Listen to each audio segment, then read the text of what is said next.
Assalomu alaykum azizlar. Sizlar bilan YouTube kengliklari aro yana birgamiz. Bugun bizda yana tug'ilgan kun 8-may sanasida Sherali akamiz o'z tavallud ayyomlarini nishonlamoqdalar. Ularga archaday armas, chinorday chirimas umr tilaymiz. Sherali akamizga bugungi tabrikni mahalladoshlari, ukaxonlari Muhiddin aka va qolgan barcha mahalladoshlar, do'stlari yo'llamoqdalar. Tabriklarni, tilaklarni, siz uchun aytilgan e'tiroflarni qabul qilib olasiz. Assalomu alaykum. Bugungi tug'ilgan kuningiz bilan chin qalbimdan muborakbod etaman.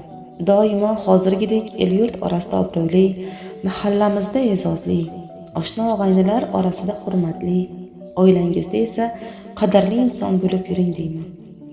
Sizga yaratgandan sog'lik, kuch-quvvat, farovon turmush, osoyishtalik va tinchlik, xotirjamlik ato etishini so'rayman. Barcha ishlaringizda omad qushi sizga yor bo'lsin. Yaqinlaringiz, do'stlaringiz, ukaxonlaringiz sizga madadkor bo'lsin.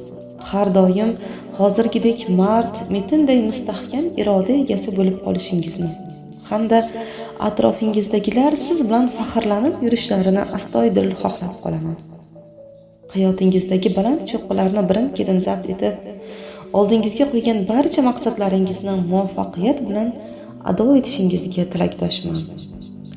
Eng asosiysi, baxtli oilaviy hayot, yaqinlaringiz mehr-muhabbati hamda umid ishonchi sizga yo'ldosh bo'lsin.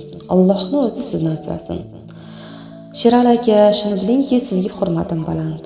Doimo sog' bo'ling. Keraksiz insonga aylanmang aslo. Keraksiz bo'lishdan asrasin Xudo. Baxt u saodatdan etmasin judo, kulib yuring, kulishdan qismasin Xudo. Allohning sevimli bandasi bo'ling. Baxt va omad ila yuzlariga kiring. Dunyo saodati sizga bir tilak, tavallud ayyomingiz bo'lsin muborak. Yana bir bor tug'ilgan kuningiz bilan deyman qadrdonim.